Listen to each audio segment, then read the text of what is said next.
Yeah, the approach that I wanted to take today is more like kind of this conversation with my mentor. Instead of focusing heavily on COVID-19 issues, I think it's interesting to look back at your career, Aditya, and understand how you came across certain situation and how you solved some problems, took some decisions. So I wanted to ask introduction question first. I went into your LinkedIn and I see that your headline, you define yourself as a business leader, World Economic Forum Young Global Leader, board member, former president and board member at Indigo, investor, mentor, speaker, philanthropist. So the surprising thing to me when I read that is that the only company you mentioned in this is Indigo, which is a company you actually don't work for anymore. And lots of words. So what defines you? Who are you today? I always find that a very difficult question to answer, when people ask me that. And even more so probably when I often reflect back as to who I am. But, what I've kind of come to be more comfortable with over the years is the fact that I am actually a sort of a multidimensional personality, and I have a lot of different interests. And so I did go through this phase of life where I sort of was apologetic about, all the 100 things that I'm constantly interested in, and kind of try to focus on one or two things. But then I realized, it's one life, and therefore, we have only a short period of time to be able to kind of really explore all the different things that are part of our personality and sort of seek out the true potential in us.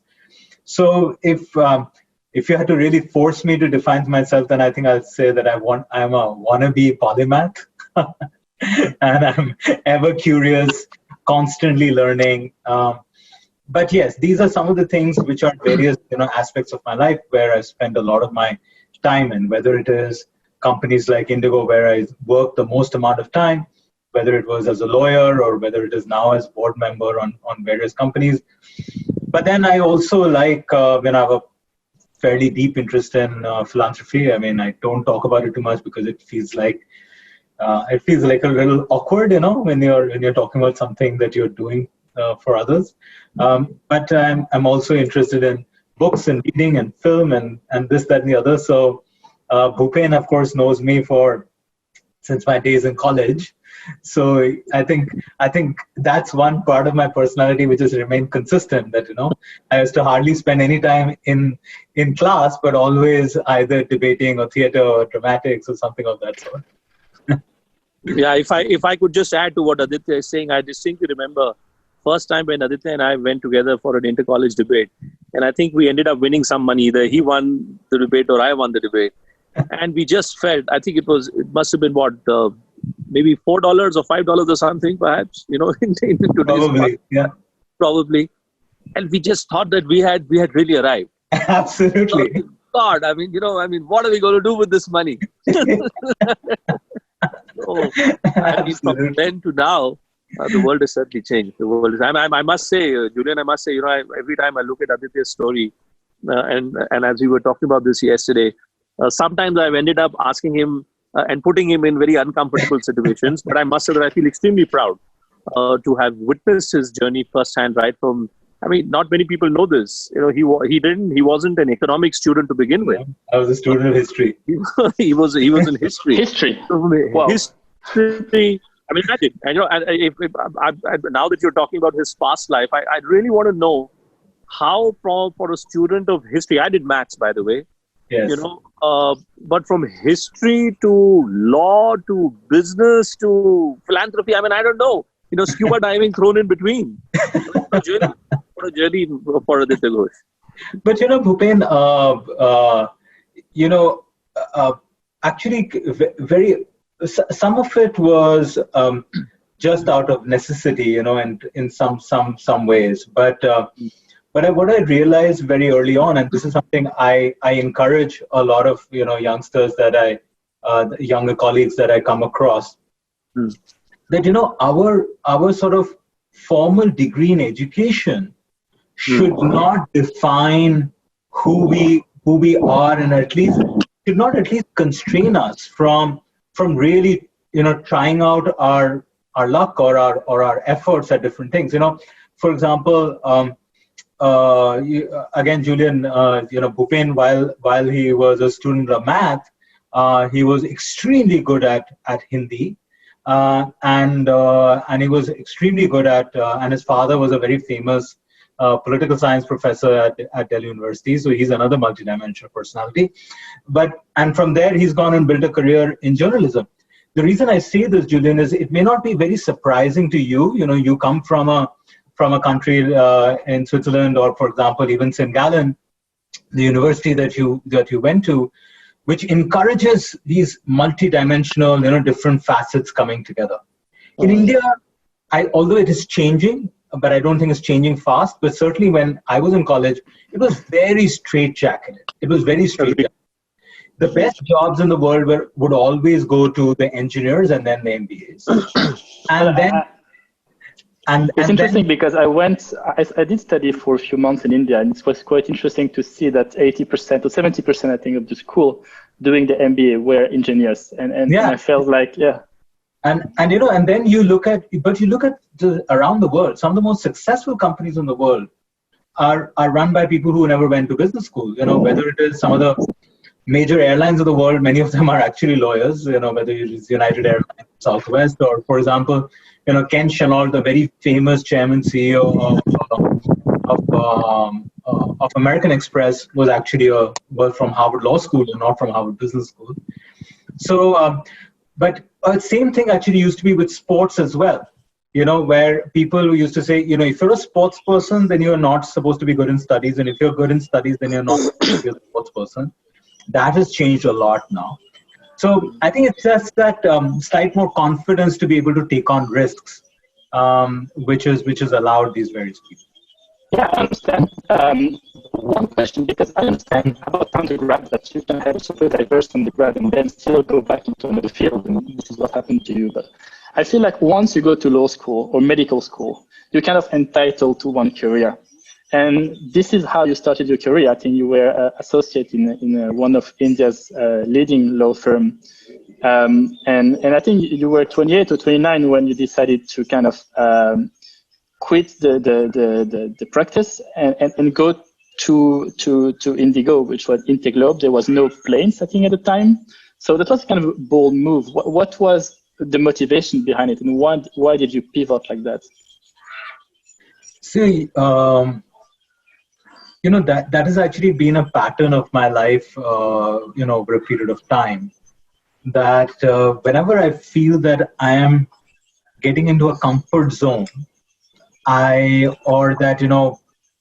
that things are going only too well, I get very uncomfortable. I get uncomfortable because I have to always test myself that whether I'm truly worthy of the opportunity that I'm getting, or is it that I just got plain lucky? So when at 28, the time that you're asking about, I was doing extremely well at the law firm that I used to work at, J. Sagar Associates, and that was also because of the tremendous amount of support and love and affection that I got from all the senior partners that I was a kid. But then I was like, is this what I'm always going to do? Am I good here, or am I racing ahead because I started here as a 21-year-old kid, or am I actually good in the sort of real world, so to speak? Which is why then I moved out of the firm, and then I got very lucky and fortunate to be able to get involved with starting Indigo just about that time. But the same thing actually happened to me in 2018, when everything is going well at Indigo, and we're topping the charts. Everything, all the sort of checklist items are getting ticked. I again asked myself, I'm 42, 40, coming up to 43. Is this what I'm always going to do, or am I capable enough to take my skills or my experience and do something else? Again, I'm only bringing in Bhupen because there are, uncannily there are some similarities here. I mean, here is a very, very successful journalist whose face is known and things like that. And it takes a lot of guts and courage, and I think Bhupen can talk about it, to pluck yourself out of that and go literally sit in the hills, which is exactly what he's doing. And we're all very loving it. We're all very envious of that. Loving you can see the beautiful mountains behind him. But it's not just a job, and it's not just, but it is. It can become very addictive. And even if you're not addicted, it takes a lot to be able to kind of cross that Rubicon, cross that line. But when you come out of it, irrespective of whether you're successful or not, you prove something to yourself that, I can do this. Yeah, I think I agree. I agree with what Aditya is saying. In an Indian context, Julian, I think it's very important to understand where we come from. Both Aditya and I, and Aditya spoke about my dad, who unfortunately is no more. But we all come from, from very humble, typically Indian middle class backgrounds. So the Indian trajectory, so to say, is typically that you end up spending the first 10 to 15 years of your professional life trying to find your bearings. Trying to get yourself a comfortable financial base. You end up, getting into a family scenario somewhere in between. There are added responsibilities. And somewhere you don't really think in terms of your own abilities to take a bet or to take risk. Your risk-taking ability, I think for an Indian citizen or any Indian professional, I would say between the age of 25 to 35, 37 is rather limited. I think on that front, certainly Aditya seems to, he crossed the red line far earlier. But why have I done this? And since Aditya was talking about this, while I love the hills, I'm in the hills of Uttarakhand, beautiful place. The truth is that this was on my mind. Exactly the trajectory which Aditya has gone through in his life was on my mind for a very long time. That why should I not think in terms of, branching out on my own? Why should I not have an individual, independent entrepreneurial journey of my own?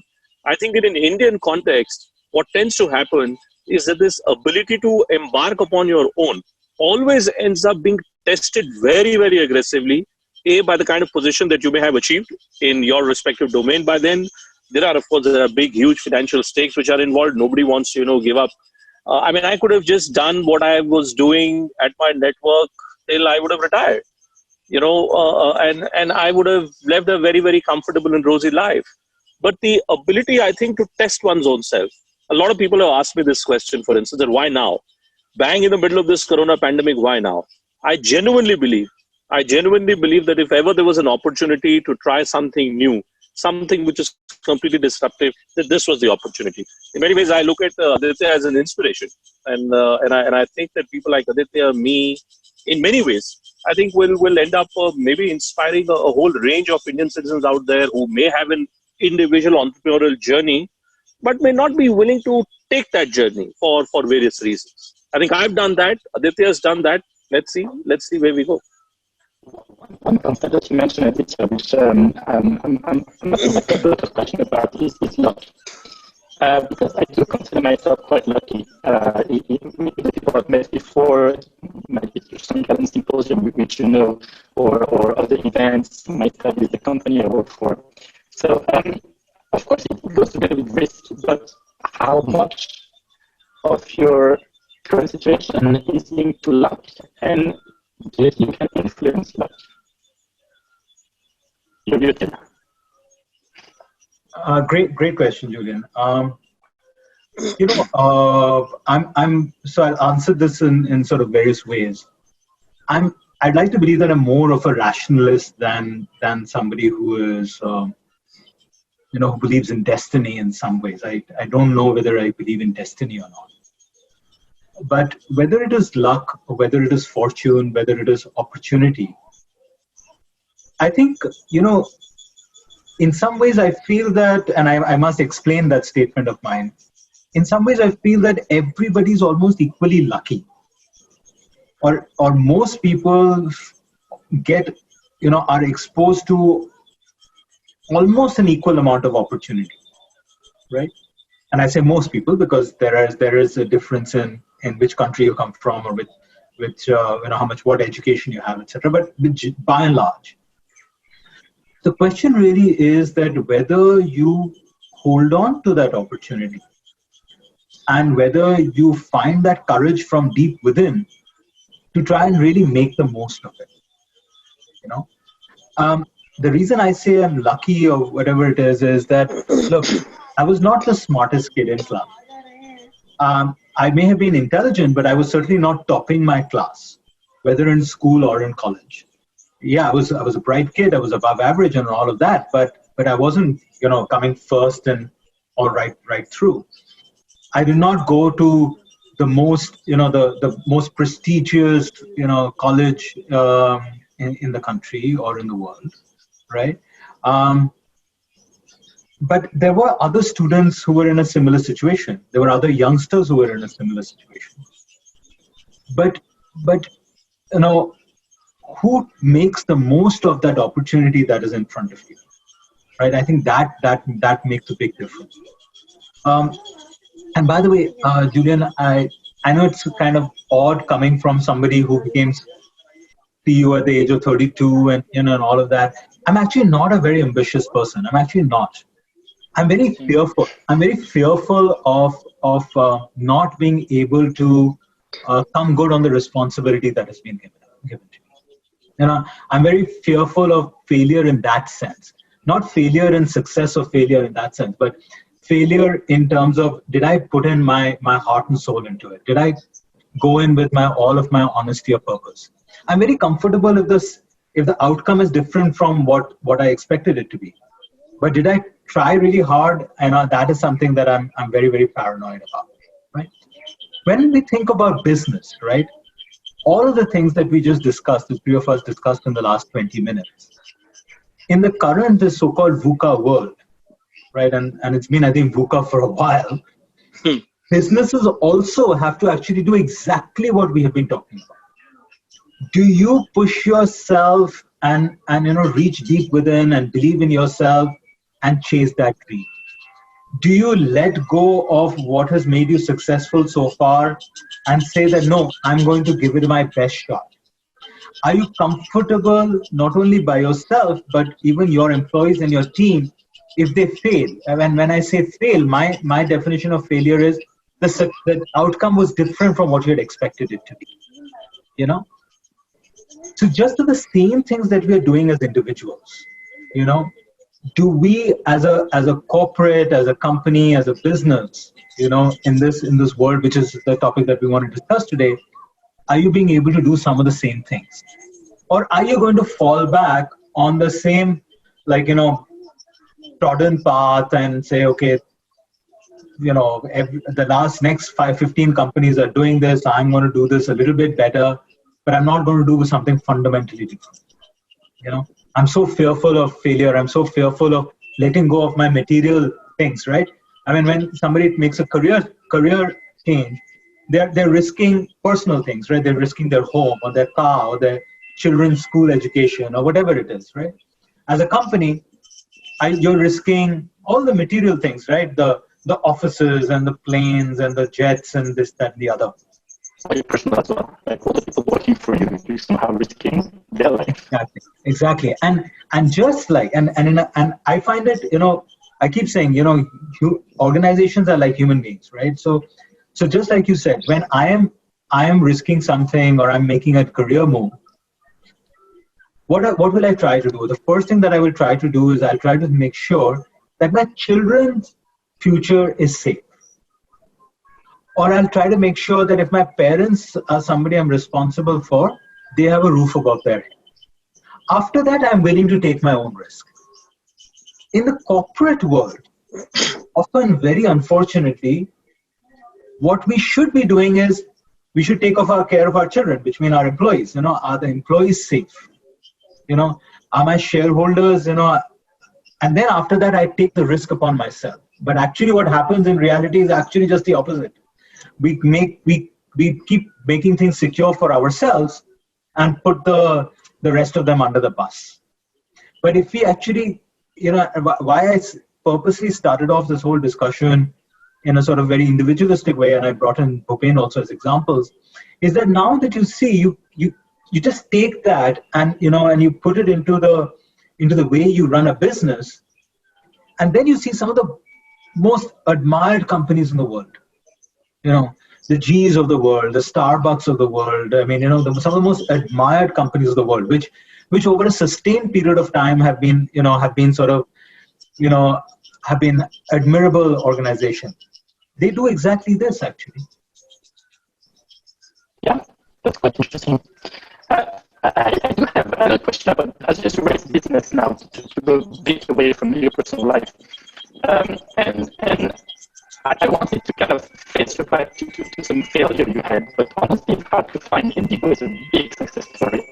And well, given the current situation, we will see how these two evolve might be for your Indigo. But I do have a question for you, which comes from my personal experience. I mostly had amazing experience with Indigo. My most recent flight was on the female crew, also two pilots, which I think Indigo has the highest number of female pilots worldwide. And this is something that you as a CEO really cared about. I remember seeing you on an interview at a symposium in St. Garden with a girl power badge. And in the end, like in terms of PR and the image you gave of the company was amazing. And then I want to mirror this to something that happened to me recently with Oyo. It was a few months ago. I was in Pune in India, and I booked a Oyo on an international platform, and I go there, and the staff refused to talk to me, basically because they couldn't or didn't want to host foreigners. And in that case, like it's both companies which are led by you with among other people. But in terms of micro challenges like that, how do you ensure customer satisfaction? How would you do recovery? Would you be able to replicate something like Gold Power at Oyo? Whenever I have seen that something has not gone well, right? Whether it was at Indigo, whether it is at Oyo, or whether it is at any one of the other companies that I've been involved in, it's usually because we lost focus of the detail, and we lost focus of what the consumer really needs. So if we ever lost focus of that, then it kind of compounded into a much bigger problem, right? So for example, and at the same time, I think what is the answer to that is that can you do two things? Can you make sure that you understand the needs of the consumer really well? Do you have a product that meets those needs of the consumer, not the wants, but the needs of the consumer? Do you have a process to make sure that they are really, the employees and the colleagues are really trained and the processes are set so that it transferred or it delivers that with great amount of consistency? So for instance, at Oyo, for instance, when you had this situation where you as a foreigner to a hotel and the receptionist said that, that no, we cannot entertain foreigners, it is probably because they didn't have this thing called the C4 form, which is like, a hotel has to go through this. So obviously there was a breakdown of that process where we had to ensure that, we're not expecting every hotel to be, or every property to have got all the approvals because it takes time. But the process broke down where a foreign passport holder was sent to a hotel which did not have that. So we lost the eye of that, we lost the details of it. Or for that matter at Indigo, right? I think one of the things that we got, there are many times that we failed, and one of the times that we failed was when we erred so much on the side of consistency, and I'm giving you the opposite end of the example, that we almost became rude and arrogant. And then we had to kind of rework ourselves in that personality and kind of go back and change our outlook and create flexibility so that we could deal with different types of consumer needs without kind of, compromising on the consistency of the service. But I've also realized that, in the case of Oyo, for instance, I think the story is still getting written. And for a 6-7-year-old company to get compared to some of the best which have been around for 40, 50 years, 15, 20 years, is a little bit unfair, and I think there is a fair amount of journey that they still need to walk. In my experience at leading Indigo, I've realized that the moment you become the largest, the best, the number one, whatever way you define it, whether you look at yourself like that or not, everybody else does, and therefore the expectation from you is exponentially higher than the number two. So that's a sort of burden of leadership that you must carry on your shoulders. And in all of that, I'll give you a very real life example. When I think it was about 2.5 years ago, we had that one customer service incident at the Delhi airport. Irrespective of whether it was right, wrong, or not, people just came to a conclusion immediately, right? And we went through a very painful time within the organization. We were the darling of everybody's eyes. I mean, we were this poster child of India. And then we were like, but why are people saying this? They know us, they travel us every day. And after a few weeks, I remember I sent maybe about a week or so. It was a very troubled time. Everybody was going through a bad time because of all the mudslinging that was going on. And after a week or so, I wrote a short email to all my colleagues, and I said, "Look, guys, all this while we've been trying to ask why are they saying this?" And I've just come to the realization that's the wrong question to ask. We should ask, what are they saying? They may be why they are saying maybe 100 different reasons. Maybe they were in a bad mood. Maybe they wanted to create attention. Maybe whatever it is, it doesn't matter. What they are saying is more relevant. And let us kind of make a note of those things and reflect over them and say, if they're saying this, is there any truth to it? And even if there is an iota of truth to it, we'll take that and improve. And we went through this 6-7 months, and the whole airline came out as stronger, better, and built great foundation. So I think these are some of the things that we learn as individuals and as organizations. But Aditya, if I may come in, and just to follow up, because I know exactly the kind of instances that you're talking about, and and on my own program on Viewpoint on CNN News 18, we spent many shows, and we did all these these audience-based shows and whatnot. And I myself, I must admit that I used to swear by traveling Indigo for the simple reason that I knew that it was perhaps the only airline which valued my time.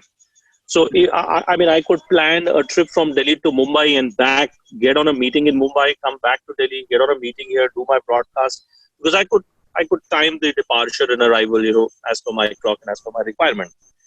But I did see that there was a time when it appeared as if Indigo staff felt that Indian citizens or frequent flyers, business flyers like me, really had no other option but to fly Indigo. So if you don't fly Indigo, you can go to hell. No, it's like that. Where else will you go, boss? Jet is a bad airline. You won't fly. It's an expensive airline. Air India, well, timings are a problem. So there were always these issues. There were always these issues where people would say that either you take it or you leave it. So what I want to know, and there's a bit of bit of my own self-introspection also with this, that when you're at the top of your game, when you're at the peak of your career, in your respective genre, how do you deal with criticism?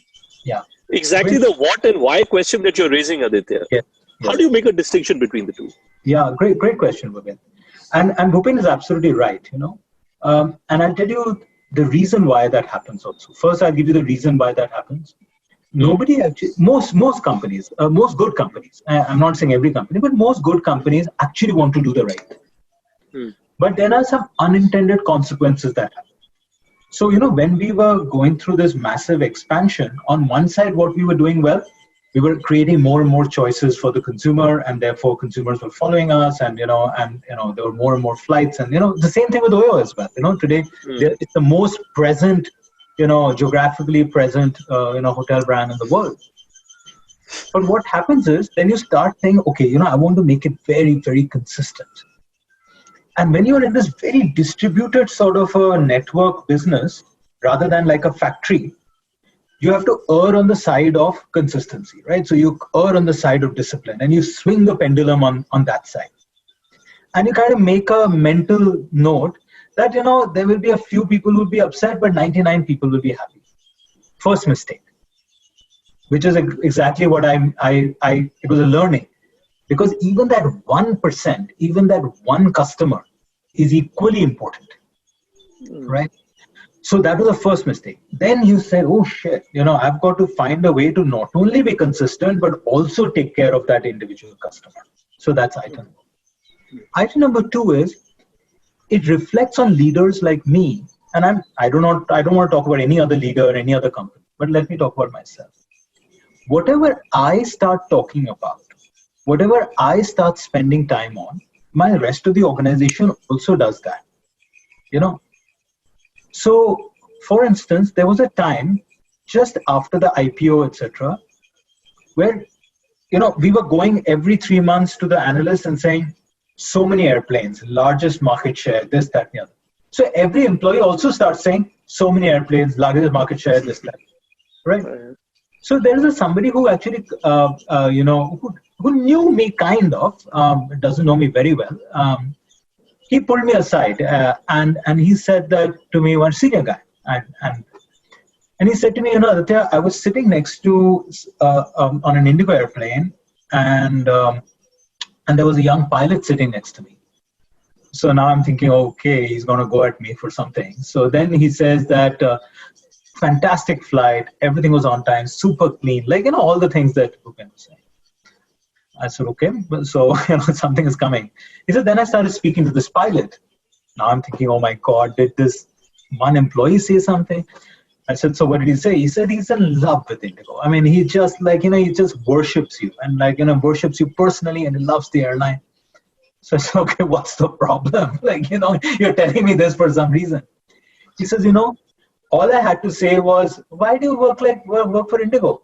And he gave me a 20-minute presentation virtually, how many airplanes, how much market share, this, that, and the other. and I said, okay, I got it. Because what has happened is that all 20,000 people are saying, which is not a factually incorrect thing, but it can seep in two risks, which is what I want to come to, which is Bhupen's question. The two biggest risks are complacency and arrogance. It is an unintended consequence. So then we went through these 6 months of saying, hey, let us not say we are the biggest. Let the whole world say we are the biggest. Let us focus on all the really small things, which, by the way, this is the same type of stories that you hear about Starbucks. Yeah. Dunkin' Donuts, how about Walmart, about Amazon. Everybody goes through this cycle. Everybody goes through this sort of learning, unlearning, and then realizing. So, Aditya, was this part, because the one thing which I noticed, and I remember tweeting about it at some stage. So initially, the Indigo staffers, the airline crew would say, "Ladies and gentlemen, welcome, good morning, good evening." Then somewhere it became "Ladies and gentlemen" and "boys and girls." Yeah.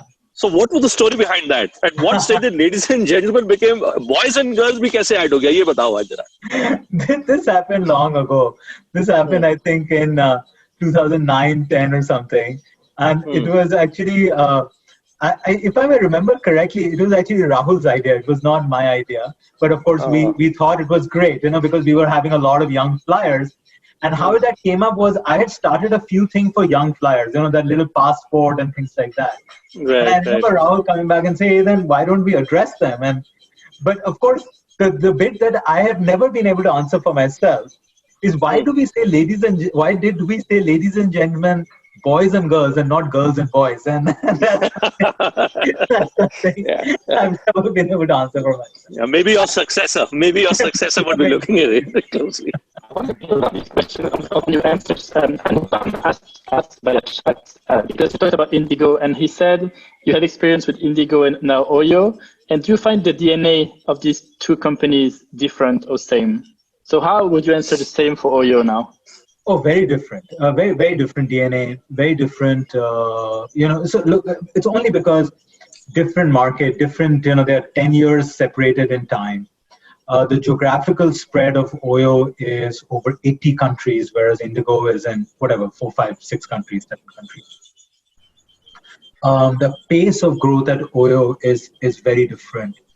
The kind of educational background that a lot of people experience, and educational background that people come into Oyo and Indigo are very, very different. In Indigo, a lot of it is grounds up, right? We all grew up from the ground, and in Oyo, it's a very tech-driven business. A lot of engineers, a lot of MBAs, a lot of people from great business schools, great engineering schools, a lot of international talent.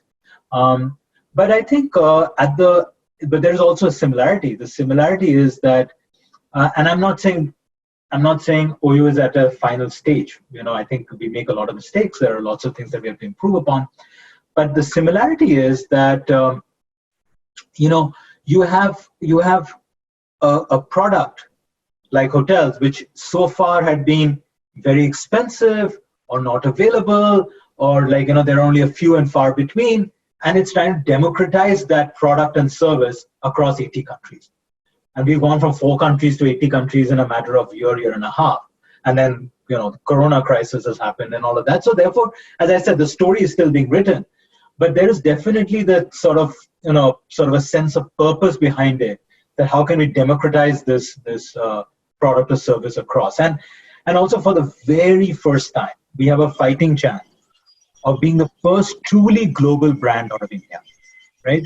We have had a lot of great companies that I have admiration for who have gone international in the past in various sectors, manufacturing, IT, this, that, and the other.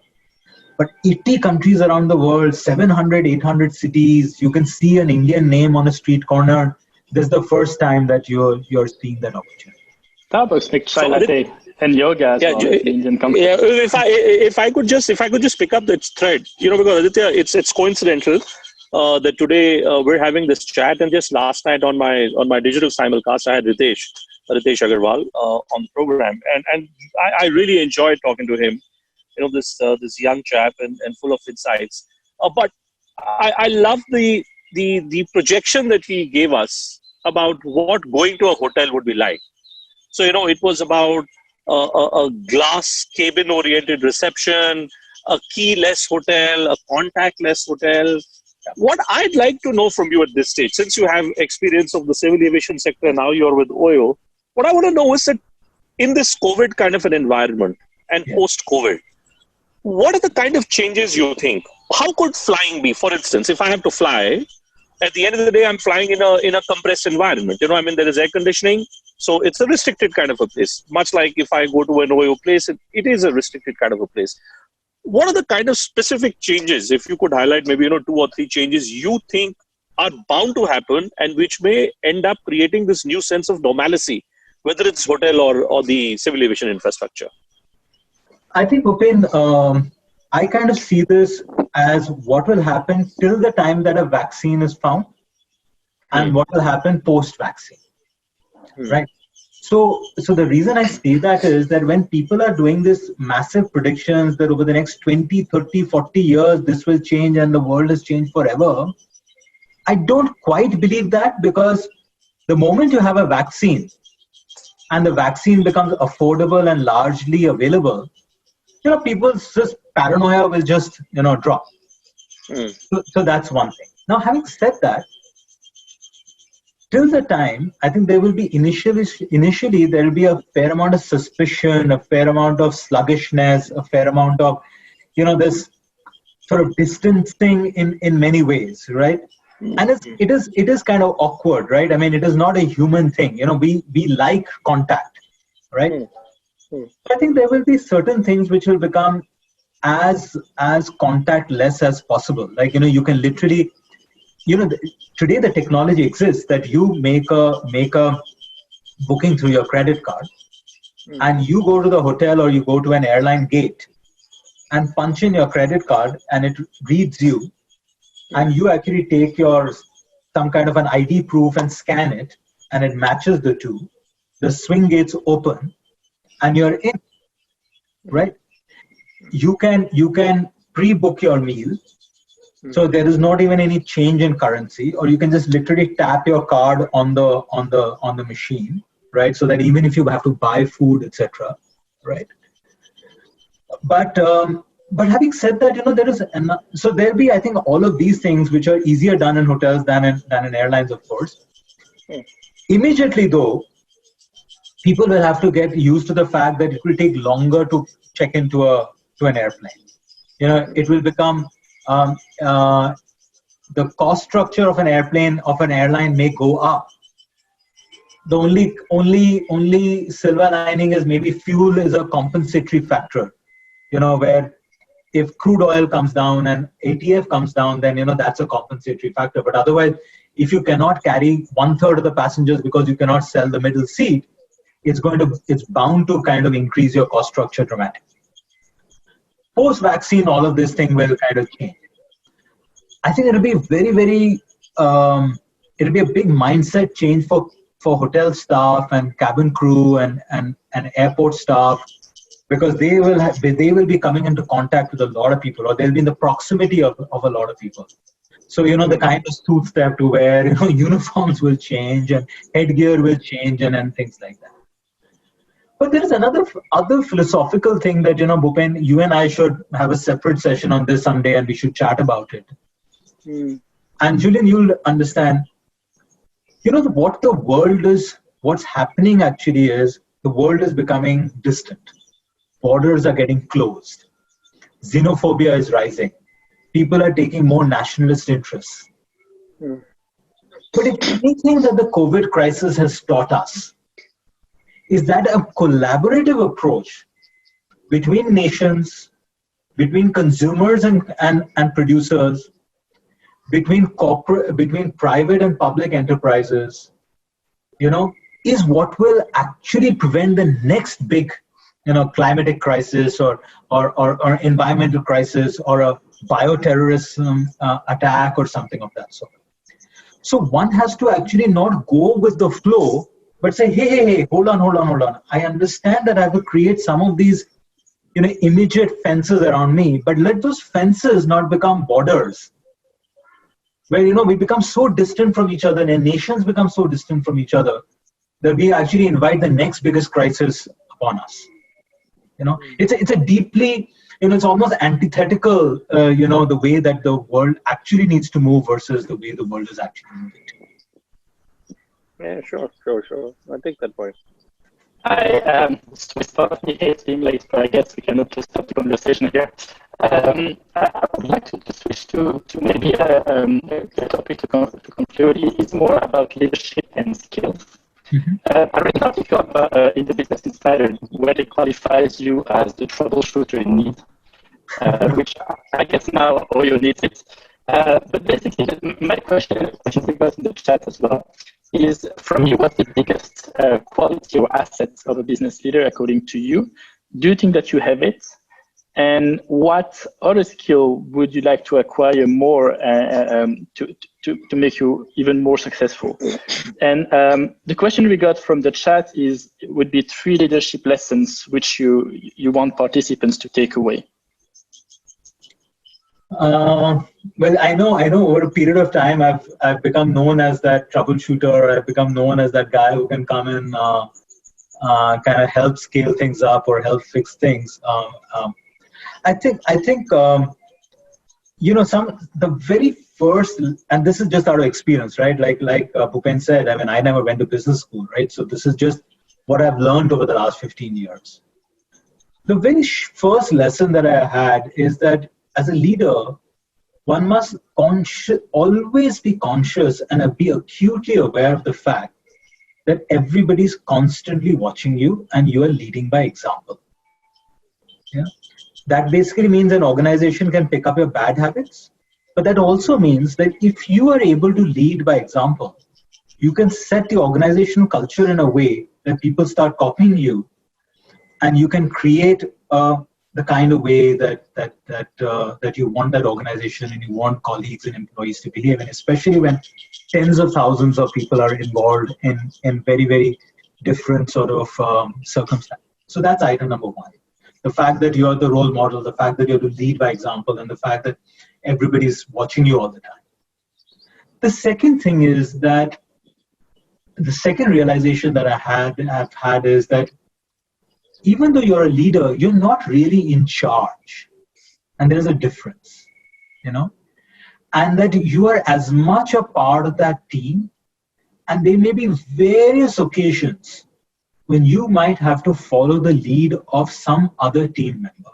And you should be very comfortable in doing that. Or in fact, you should almost say, it's like to use an airline analogy, even if you're the captain, there are situations when you look at the first officer and say, you have controls. And he says, yes, I have controls, and therefore, I've realized that in some cases you have to give controls over to somebody who is more capable at that job or at that task or at that team or at that stage of life, and you are willing to follow their lead. So you're as much a part of that team as you are, right? The other lesson that I had was that it is extremely important for one to have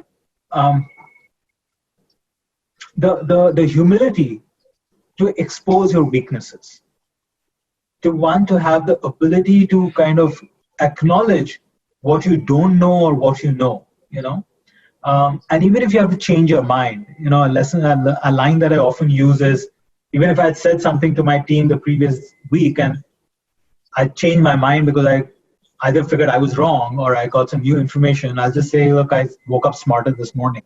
So you know what? This is the new way we're going to do things. The bit that I have to continue to work away on, right? The bit that I have to continue to work away on, which is one of the questions that you asked, is that how can I become sorry, maybe just before that, one last lesson, but that is not just for a leader, but for everybody else. I think humility is one of the most understated virtues.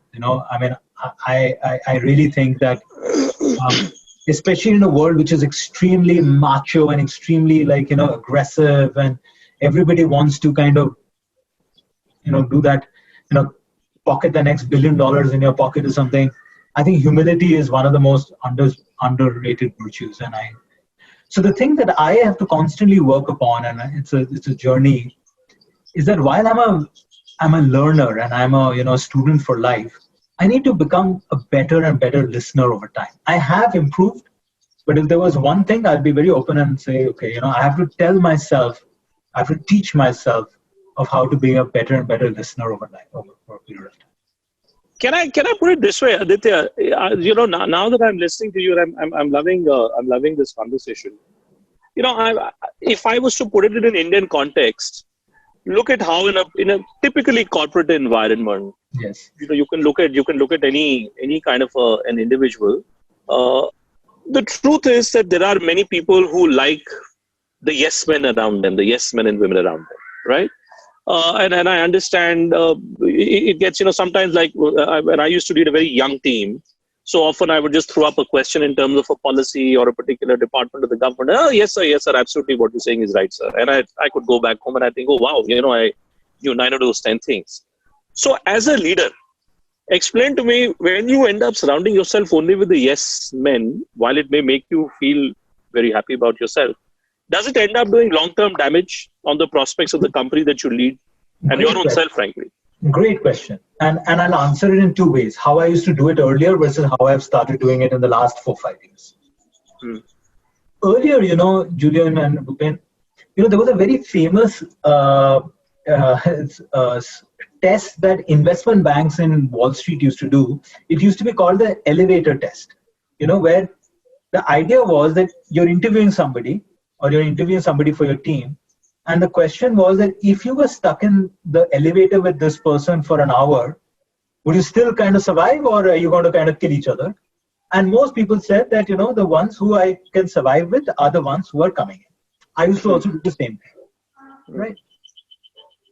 Then I realized that no, that's actually over a period of time, you're building a cult around yourself, which have a lot of very, very similar people. Which may be the comfortable thing to do, but it doesn't help you grow, right? What I've started doing over the last 4-5 years is almost choose opposites. There may be an alignment of value. Alignment of value is very important, but I've always started last 4-5-6 years now. I've consciously tried to take people within my immediate team who are diametrically opposite of mine. There will be women. There will be people who are quieter personalities than I am. There may be people who may be more spiritual than I am. There may be somebody who is not a fitness freak at all, but is interested in poetry or something of that sort. There may be somebody who's an engineer, MBA, math geek kind of a person, or somebody who's a fashion designer, or somebody who came from a very, very different, family and educational or regional background than I came from, right? And so that's the first step. The other thing is, I'm reasonably good at, if there are one or two kind of God-given skills that I have, that gift. One of them is that I have a great power of observation. I've realized that. That's why I remember things and all of that. So I'll be, when that question comes up that, this is what it is, I'll be watching people's eyes and this and that. And then I'll really go after them to constantly, no, but I think there is something in your mind. I think there is something that you disagree with. I think you're still not happy with this, Of course, my immediate team after a while gets irritated with those questions and they'd be like, we would have told you if there was something wrong. But I've taught myself that to kind of really dig out, which especially in the Indian context, Bhupen, is very, very important because we are more obedient than we are subservient. We're subservient. We are subservient. Actually, obedience is not a bad thing. Subservience is. Yeah, subservient is the right word. Yeah. Aditya, we are reaching the end of this conversation, and we have a lot of good questions, including one from Ame, which wants to become a pilot with Indigo, but is worried now. So I would like to ask maybe one question which aims to summarize a bit of all the questions we have.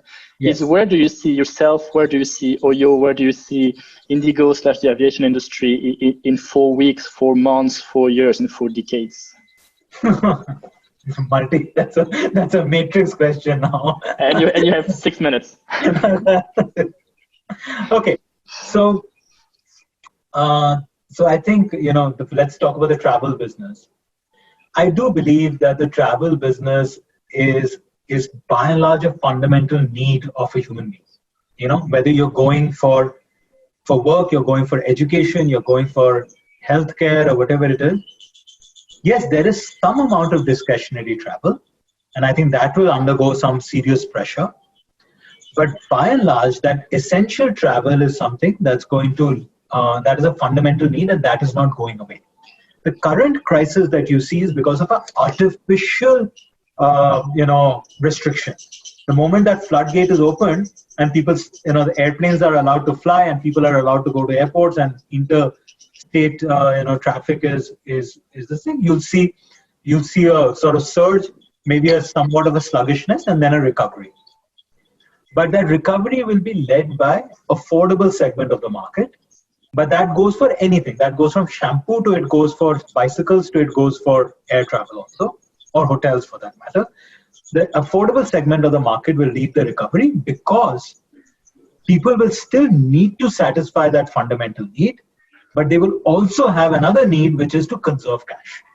So which is why the recovery will happen through the affordable segment of the market. In 4 weeks' time, I think it will be still very, very, minuscule changes from where we are today. In 4 months' time, I think some of the ones with weak balance sheet would have disappeared, because they just will not have the runway to last up. In 4 years' time, I think we are in the midst of a boom, right? 4 decades is just too long a period of time. But I think if you look at the history of the human civilization over the last, let's say, 3,000-4,000 years, you'll see a lot of movement of people from one place to another. But most of the times movements happened in one direction, like they went from one place and settled in another. I think the back and forth will be more in 4 decades time, if I had to kind of take a stab at it. Just like why does the animal kingdom move back and forth in migrations? Because they have the ability to do that. Human beings are virtually the only part of the animal kingdom which moves. The migration is kind of unidirectional in many ways. The bit about me, Oyo as a company, or Indigo as a company, I think both will follow similar patterns, where the next 6 months is going to be wait and watch and conserve and just hunker down and reduce variable costs, reduce capacity, just like a factory reduces capacity. I think the same way they will do it. But again, because they are both in the affordable segment of the market, I think this will you will see them lead the recovery first. But I think there will be, for a lot of companies, there will be a greater focus on understanding what the consumer really needs, and there'll be a renewed focus around the consumer. As far as I am concerned, I think what I have tried to now over a period of time that I've decided to dedicate my life to is where I can create more and more impact. That impact does not mean that it doesn't have to be only social impact. It can be impact on a business. It can be, but how many lives can I touch? And so, for example, even on the things where I'm involved in more social development or social impact side, and you're asking me this very personal question, so I'm just answering it very personally. In the social sector or in social impact investments, etc., there's a lot of honesty of purpose. There is a fair amount of money also, right? But there isn't enough, I think, experience in being able to build up things to scale, right? And which is where, at least that's what I've always done for the last 15 years, right? Being able to scale up businesses, being able to scale up organizations, being able to connect with tens of thousands of colleagues and employees, being able to connect with consumers. If I can somehow, contribute that to a great idea, which is,